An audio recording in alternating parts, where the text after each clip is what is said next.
Hey, welcome back to the channel. My name is Cody, and today I'm talking about risk management. For the last 5 years, I've gone through many ups and downs in business. A lot have been tied to people. I'd like to share some of the mistakes I've made, things you should avoid, and really just consider when you're moving forward in your business. Now, number one, you need to control as much as possible. Now, don't go out and be a control freak. That is a good way to get no one to want to work with you, but you need to avoid variables at all costs, whether that's variables in your income or expenses. You want to solidify your income on a consistent basis to make things projectable so you can predict what's going to happen in the future. It's going to come down to some of your skills, but the other financial side is the expenses. If you're borrowing money to scale, you need to fix your debt. I've talked about that in the real estate business, but when it comes to any business you're starting up, do not take on obligations that will come with variable expenses. That can be tough to map out in the beginning, but there are ways to do it in every business to fix your expenses.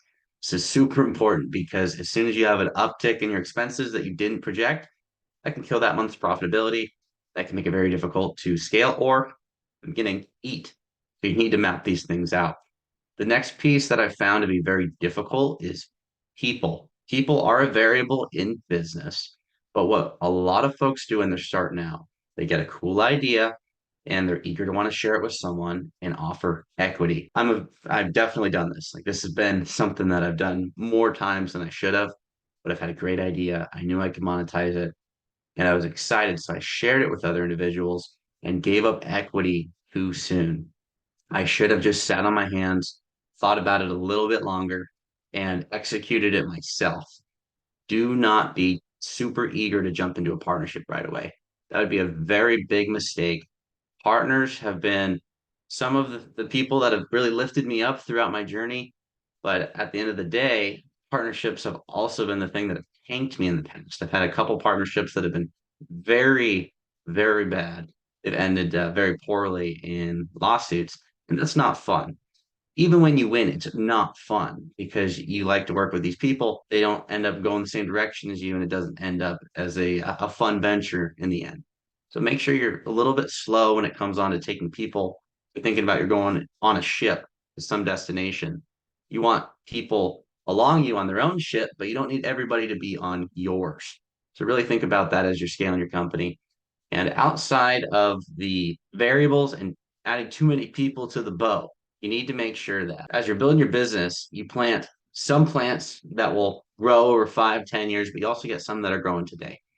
Some people put all their eggs into the basket of when this works in 10 years, we're going to be great. You need to have some small wins now. You can't just make everything win in the future. And you also shouldn't make everything just win now. You should have a business that's sustainable and profitable through the whole adventure. You don't have to have a ton of ups and downs in business. It can be a straight line in the right direction if you zoom out far enough on your graph, but you need to be able to have some wins up front and some wins down the road. So as you're building out your business plan, mine for real estate was buy and hold cash flow so that I win now and I win later when I get cash flow and I get appreciation. Doesn't matter what business you're in. If you own a restaurant, you should have some things that produce net profits today and some way to grow it into the future and make sure that it's sustainable. It doesn't matter. You could be in any business. You could own a bowling alley. Maybe there's room to develop another back room, put in an escape room, but you have to be able to make money today. You can't just plant all your seeds and hope that they hatch for the next generation.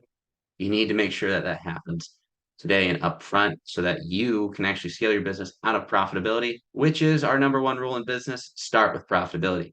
With all that said, I appreciate you watching the video. I will be posting these twice a week, and I'm interviewing folks that have been through their own business ventures. If that's of interest to you, I'd love for you to put that in the comments. Let's hop on an interview, and I'll see you soon.